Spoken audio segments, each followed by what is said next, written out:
बिस्मिल्लाहिर्रहमानिर्रहीम। अस्सलाम वालेकुम। आप देख रहे हैं हालात। मैं हूं सईद चौधरी।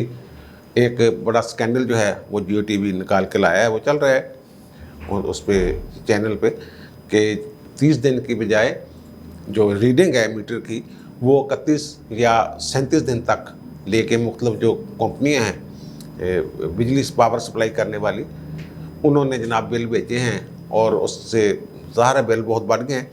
वो एक स्कैंडल उसी तरह की एक जो खबर है या स्कैंडल है वो मेरे पास भी है। वो एक तो शुगर का पुराना स्कैंडल था ना, जैसे कि एक और स्कैंडल जो है उसकी कुछ तफसीलात हैं मेरे पास, वो मैं आपसे शेयर करूँगा। वो भी आवाम पे बम गिरा रहे हैं और ज़ाहिर है अंधाधुंध हमारी जेबें खाली की जा रही हैं, उसी तरह का मामला है। और फिर इस्लामाबाद हाई कोर्ट में आज एवन फील्ड रेफरेंस में अपील जो थी मरीम नवाज़ की और सफदर कैप्टन रिटायर्ड सफदर की, उनकी समाअत थी। तो क्या मरीम नवाज शरीफ कोई ख़तरनाक खेल खेलने जा रही हैं, कोई ख़तरनाक पत्ते जो हैं वो शो करने जा रही हैं इस केस में, इस पर बात करेंगे। और फिर जो इलेक्ट्रॉनिक वोटिंग मशीनें हैं, जो हमारे वज़रा जो हैं वफाकी वज़रा ख़ास तौर पर, वो जनाब उनको मजमा गिरों की तरह उठा के फिर रहे हैं और जहाँ दिल करता है मजमा लगा के बैठ जाते हैं।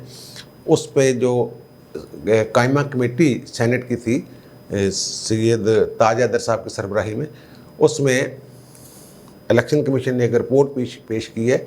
37 मुख्तलफ एतराज़ात जो हैं उन्होंने इस मशीन पर जो हैं वो पेश किए हैं और कह दें कि मुस्तरद ही कर दिया उसको।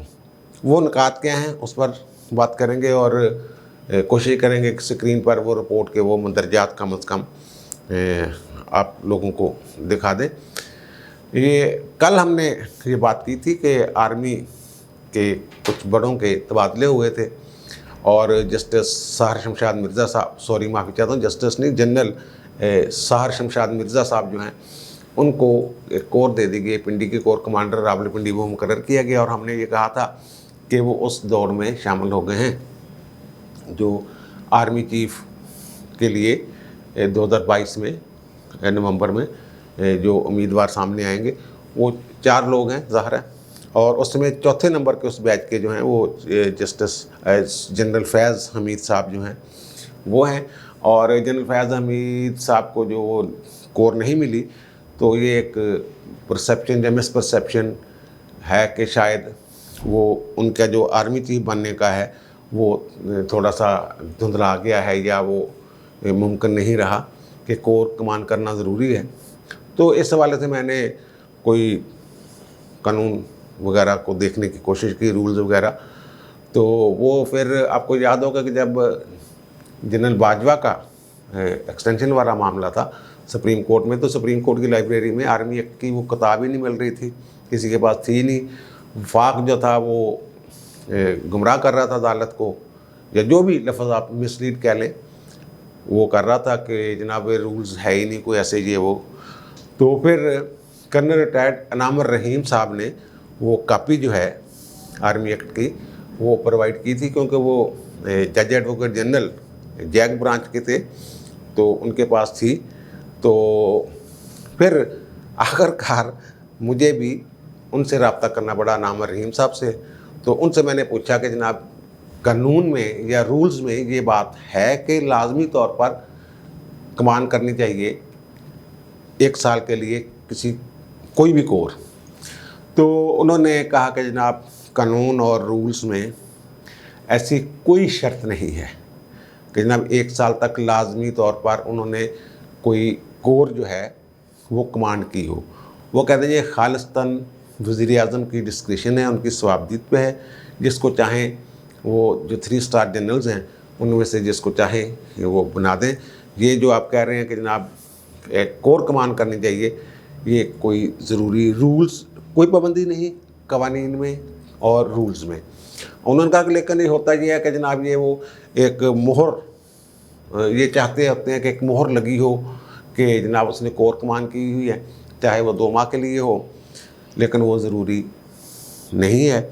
और उन्होंने एक मिसाल भी थी कि जनरल परवेज़ मुशर्रफ जो हैं वो जो हम कहते हैं ना कि 3 नाम भेजने होते हैं, वजारत दफार 3 नाम भेजती है, ये करती है, वो करती है।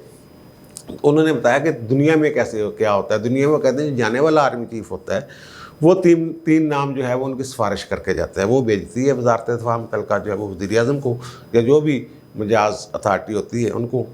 तो यहाँ तो ऐसा कोई रिवाज नहीं है, यहाँ ये वज़ीर-ए-आज़म की खालसन अपनी सवाबदीद पे होते हैं। उन्होंने इसकी जनरल परवेज़ मुशर्रफ की भी मिसाल दी कि जहांगीर करामत वाला मामला आपको पता ही है कि वो रिज़ाइन देना पड़ गया था उनको। तो वो कहते हैं कि जनाब जनरल परवेज़ मुशर्रफ जो हैं इनको बुलाया था नवाज शरीफ ने और इन्हें कहा कि हम आपको आर्मी चीफ मुकर्रर करने जा रहे हैं। वो कहते हैं कि आर्मी चीफ जो थे जहांगीर करामत, उनको तो पता भी नहीं था कि मुशर्रफ का इस ओहदे के लिए तकर्रर हुआ। वो रात को सोए हुए थे, उन्हें जगा के बताया गया और वो तो इस बात पर नाराज़ थे कि वो कोर्ट छोड़ के अपने तरक्की के लिए या अगले ओहदे के लिए इंतज़ामिया से क्यों मिलते फिर रहे हैं। उनके ख़िलाफ़ तो इंक्वायरी का कोई इशू बन गया था। लेकिन बहरहाल वो ये कहते हैं कि जो ये मिसपरसेप्शन है, ये गलत तासर है कि कोर कमान करना ज़रूरी है। इसलिए वो जो कुछ लोग मेरे जैसे लोग जो समझ रहे थे कि क्योंकि जनरल फैज़ हमीद कोई कोर उनको अभी तक नहीं मिली है और वो शायद आर्मी चीफ की दौड़ में से निकल गए हैं, उनकी गलतफहमी या खुशफहमी दूर करने के लिए ये मैं एग्जैक्ट सूरत-ए-हाल जो है वो लेके आया हूँ और आपके सामने रखी है। और उस बंदे ने मुझे ये बताया है जिन्होंने आर्मी एक्ट की कॉपी जो है वो सुप्रीम कोर्ट को प्रोवाइड की थी। और दूसरी बात जो स्कैंडल जियो टीवी लेके आया कि यार ऐसा पहली दफ़ा नहीं हुआ कि हमारा माशी कत्ल किया जा रहा है। ये जो लेस्को, कैपको, मेपको, फेस्को जो भी पावर सप्लाई कंपनियां हैं ये ऐसे वारदातें पहले भी करती रही हैं। ये आपको पता ही है कि अगर 8 सितंबर को रीडिंग होती है तो फिर अगले माह अक्टूबर में भी 8 अक्टूबर को आपकी रीडिंग होनी चाहिए मीटर की, लेकर ये 8 बजे 10 पे चले जाते हैं। बिल जो है वो 18 को भेजते हैं, मैं मिसाल दे रहा हूँ हर महीने की, लेकिन रीडिंग 2 दिन आगे ले जाते हैं। वो आपको पता है कि 100 का टैरिफ हो रहा है कीमत, 200 की कीमत हो रहा है, 300 की कीमत हो रहा है। 1 यूनिट भी ऊपर हो जाए तो टैरिफ या रेट जो है वो बढ़ जाता है। सैकड़ों वाला बिल हज़ारों में चला जाता है, हज़ारों वाला और आगे चला जाता है। ये एक उन्होंने वारदात डाली है मुख्तलिफ जो इलेक्ट्रिक सप्लाई कंपनी है उन्होंने, और वो 37 दिन तक रीडिंग जो है वो उन्होंने भेजी है, 1 माह की बजाय 32, 33, 34, 35 और 37 दिन तक भी, यानी 7 दिन ऊपर डाल के एक अरबों रुपए का घपला ऐसा करके वो पकड़ा ही नहीं जाना था, किसी को पता नहीं चलता। मैंने तो कभी देखा ही नहीं मेरी पिछले माह किस तारीख को रीडिंग हुई थी और अब किस तारीख को हुई है। वो जो उनके रूल्स हैं और कानून है उसकी वाज़ेह खिलाफ वर्जी है, उसको चैलेंज किया जा सकता है। अब एक शुगर का नया स्कैंडल है कि वो जो ट्रेड कॉरपोरेशन है पाकिस्तान, उन्होंने कोई बिड या टेंडर वगैरह तलब किए थे और चीनी जो है, चीनी का बहरान पैदा हुआ, बाहर से मंगवाने के लिए उन्होंने एक अल खलीज शुगर मिल्स के नाम से कोई गैर मुल्की कंपनी है, तो उसको जनाब $637 फी मैट्रिक टन के हिसाब से चीनी दरामद करने की, इंपोर्ट करने की इजाज़त दी है। जबकि लंदन इंडेक्स और दीगर जो आलमी मार्केट्स हैं उनमें अगर देखा जाए तो उस वक्त कीमत थी $537 फी मैट्रिक टन, यानी $100 सीधा फी मैट्रिक टन जो है वो, यानी $5 करोड़ तो सीधा गया ना अगर जमा तफरीक करें तो, यानी इजाफी। बाकी भी उसमें भी ज़ाहिर है जब वो बल्क में ख़रीदते हैं तो कीमतें कुछ और होती हैं और परचून में ख़रीदते हैं तो कीमतें कुछ और होती हैं। और वो कहते हैं कि 45 अरब का ये सीधा नुकसान हो रहा है क्योंकि वो अब मंगवा रहे हैं 200 मेट्रिक टन मज़ीद। तो जबकि इससे पाकिस्तानी जो कंपनियां हैं उनको शामिल ही नहीं किया उस बिड में। इन्होंने बिड जो है वो मांगी बाहर वालों से, और वो उनका एक कार्टेल बना होता है, वो अंदर खाते मिले होते हैं सारे, और उन्हीं में से एक बंदा कॉमर्स कंपनी देता है। और वो रिकॉर्ड जो मांगा है, एक लाहौर के वकील हैं अजहर सदीक, उन्होंने रिकॉर्ड मांगा, रिकॉर्ड दिया नहीं उन्हें, तो वो काबीना ने भी मंजूरी दे दी। इसमें इंडस्ट्री एंड ट्रेड और कॉमर्स की वजारतें भी हैं, काबीना भी मुलव्वस है ये सारा, लेकिन पूछने वाला कोई नहीं है। वज़ीर आज़म साहब कहते हैं मेरी पूरी नज़र है, लेकिन ये तो माफिया नहीं ना, ये तो बाहर की फर्म है ना, कंपनी है, ये तो उस माफिया में नहीं आती ना। तो माफिया तो इसका मतलब माफिया के लोग तो अंदर बैठे हुए हैं काबीना में, जो मंजूरियाँ देते हैं $100 फी मैट्रिक टन, सीधा सीधा प्रॉफिट। उसके अलावा दूसरा फिर चीनी जो है वो सरकारी रेट देख लीजिएगा 115 करना पड़ेगा, और फिर वो ये कहा जा रहा है कि ये जनवरी में दरामद करनी थी चीनी, लेकिन अब करने जा रहे हैं। उससे भी नुकसान हो कि चीनी में जो बहरान है चीनी का, जिसकी वजह से कीमतें जो है या नरख जो हैं इसके बढ़ते जा रहे हैं, चीनी के कंट्रोल नहीं हो रहे, कि चीनी की सप्लाई कम है, डिमांड ज़्यादा है। वो उन्होंने जनवरी में मंगवानी थी, वो अब इसलिए मंगवा रहे हैं कि प्रॉफिट मज़ीद कमाएं। ये इस मुल्क में हो रहा है। और वो जो माफिया कहते रहे, माफिया भाई अपने अंदर इर्द गिर्द दाएँ बाएँ देखें, वहाँ बैठे हुए माफिया के लोग, और आप रज़ाकराना तौर पर उनकी मदद कर रहे हैं। ये कोई वो जो आप कह रहे हैं वो चक्कर नहीं है कि जनाब आपको मजबूर कर देते हैं और ये कर देते हैं। वैसे मजबूर तो और ब्लैकमेल तो आप हर वक्त देते हैं। पेट्रोल का बहरान पैदा हुआ, उन्होंने कहा रेट कम है तो सप्लाई रोक दी उन्होंने, फिर आपने उनकी जो मर्ज़ी थी उसके मुताबिक मुकर कर दी। अद्वियात की कीमतें आप इसलिए बढ़ा देते हैं, कहते हैं कि वो क्योंकि अगर हम कीमत कम करें तो वो सप्लाई रोक लेते हैं। भाई वो किसने सप्लाई जो है जारी करवानी है? ये हुकूमत का काम है। मैं तो सिर्फ ख़रीदार हूँ, मैं तो ख़रीद सकता हूँ। मैं कोई सोटा लेके किसी मेडिकल स्टोर या किसी दुकानदार का सर तो नहीं फाड़ सकता। ये तो कानून आपका है, इम्प्लीमेंटेशन आपने करनी है। और अंधाधुंध जो है वो जो भी, यहाँ तो पता ही नहीं किसी को यार कि क्या हो रहा है क्या नहीं हो रहा। जो कीमत दिल करे मुकर्रर कर दे।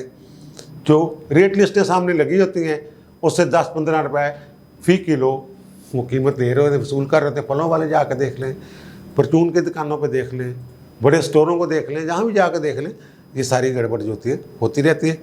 अब जो ये इलेक्ट्रॉनिक वोटिंग मशीनें जो लेके फिर रहे हैं कि जनाब मशीनें के नाल वोट पैन गए, कपला नहीं होएगा, ये नहीं होएगा, वो 37 एतराज़ात हैं जो इलेक्शन कमीशन ने किए हैं। उसमें जो एक इंतहाई ख़तरनाक नुक्ता है वो 12वां नुक्ता है या 12वां एतराज़ कह लें उसमें लिस्ट में, तो वो जनाब के ये हैकेबल है।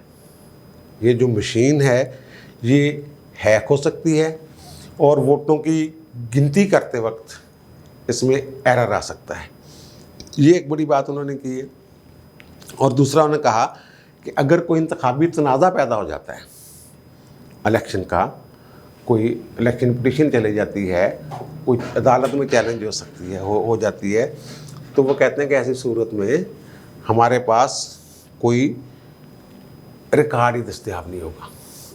रिकॉर्ड सिर्फ मशीन होगी, लेकिन वो, और अगर बैलेट में आखिरी वक्त में कोई तब्दीली होती है, वो आखिरी दिन में एक दिन पहले भी ये किसी नाहल को अहल करार दे देते हैं या किसी अहल उम्मीदवार को अदालत उल्ट कर देती है उसके, तो फिर उनका नाम बैलेट पेपर में शामिल होना होता है या निकलना होता है। तो वो कहते हैं वो भी नहीं हो सकेगा।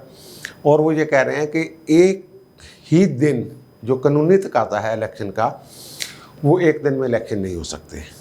और फिर उनका जनाब जो मौसम है, नमी, धूल, मिट्टी, इससे उस मशीन की जो है उसमें एरर आने के खदशात जो हैं वो मौजूद रहेंगे। मशीनें अगर पहुंची हुई हैं वहाँ, लेकिन एरर आ गया, चल नहीं रही, टाइम आगे पीछे हो जाता है, फिर वो क्या होगा? वो कह रहे हैं नहीं, तकरीबन नामुमकिन है। वो ये कह रहे हैं कि इसको जो है, और फिर वो कहते हैं अगर मशीन की जो एक जगह से दूसरी जगह जब लेके जाना होता है उसको, जब उसको ज़ाहिर है पोलिंग स्टेशन से रिटर्निंग अफसर के दफ्तर तक जब जाएगी वो मशीन, तो वो कहते हैं उस दौरान भी उसमें कोई गड़बड़ हो सकती है। और वक्फे के दौरान भी कोई बंदा, अगर कोई एक्सपर्ट है उस मशीन को समझता है तो वो वहाँ भी उस वक्त भी गड़बड़ कर सकता है। और फिर जो उन्होंने कहा है एक अहम बात, उनका सॉफ्टवेयर इसका जो है वो आसानी के साथ तब्दील किया जा सकता है, छेड़खानी की जा सकती है और धांधली के बड़े इम्कानात, वाज़े इम्कानात। वो कहते हैं ना, अगर तनाज़ा पैदा हो जाए तो रिकॉर्ड ही दस्तयाब नहीं होगा, सबूत दस्तयाब नहीं होंगे। सबूत धांधली हुई है, सबूत ही नहीं। ये भी यही चाहते हैं कि धांधली हो, सबूत ना मिले कि जनाब ये धांधली होगी और हम कहें कि जनाब धांधली होगी, ये हो गया, फलां हो गया, फार्म 45 लेके आ जाए, फलाना ये वो सबूत ही नहीं होंगे वहाँ पे। अब तो सबूत है ना, वो थंब इम्प्रेशंस पिछले इलेक्शन में उनका बड़ा फड्डा रहा। आपके जो डिप्टी स्पीकर हैं उनके भी वो थंब इम्प्रेशन केस में वो उनको इसीलिए नाअहल करार दिया था। अब सुप्रीम कोर्ट के स्टे पे चल रहे हैं वो यही थंब इम्प्रेशन का मामला, दीगर मामले, फिर वो जो काउंटर फॉल्स होती हैं जिन्हें काउंटर फाइलें भी कहते हैं, उनका मामला कहाँ जाएगा, क्या होगा क्या नहीं होगा। और ये जो कानूनी तकाज़े हैं कि कम से कम इतने वोट होने चाहिए, ख़वातीन इतने वोट डालें वगैरह वगैरह, वो कानूनी तकाज़े भी गड़बड़ हो सकते हैं, डिस्टर्ब हो सकते हैं, ये मामला है। और दूसरा आखिर पे जो बात है मरियम नवाज़ की, आज उनकी अपील जो थी उसकी समाअत हुई है।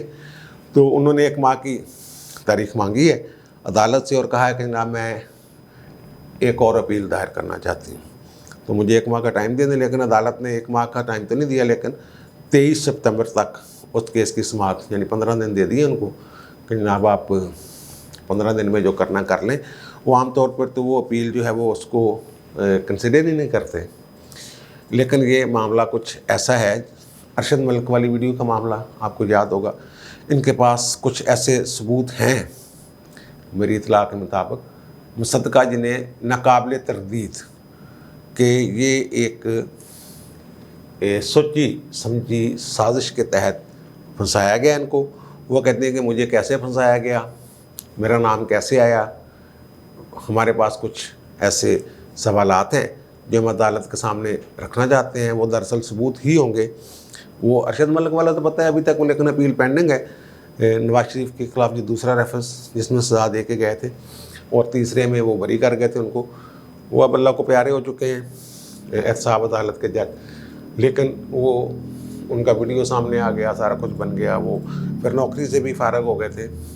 इसी तरह के जब वो एवन फील्ड वाला रेफरेंस था तो वहाँ भी एक फ़ौजी अफसर जो थे वो आए थे और फिर जाते हुए उनको एक सहाफ़ी ने वो बात करने की कोशिश की, उसकी वीडियो मौजूद है। फिर वो मैंने जिक्र किया हुआ कि एक जज साहब जो हैं वो एक शादी पे बड़े गर्म हो गए थे, प्रोसिक्यूटर जनरल जो उस वक्त थे उस पर, कि आप लोगों ने हदैबिया पेपर मिल वाले केस में अपील में ये गड़बड़ की है। तो यानी कि वो पार्टी बने हुए थे, इस तरह की बातें। अब मुझे ये लगता है कि इनके पास इसी तरह के जो सबूत हैं वो ये सामने रखेंगे अदालत के, और जो मीडिया ट्रायल आप कह लें कि इनका होता रहा है उसका तोड़ उसमें नज़र आ जाएगा। और ये उल्टा उन लोगों का ट्रायल करेंगे मीडिया पर। वो अदालत उस अपील को सुनती है या नहीं ये अलग बात है, लेकिन रौला इतना पड़ जाएगा, शोर शराबा इतना पड़ जाएगा कि कुछ नज़र नहीं आएगा।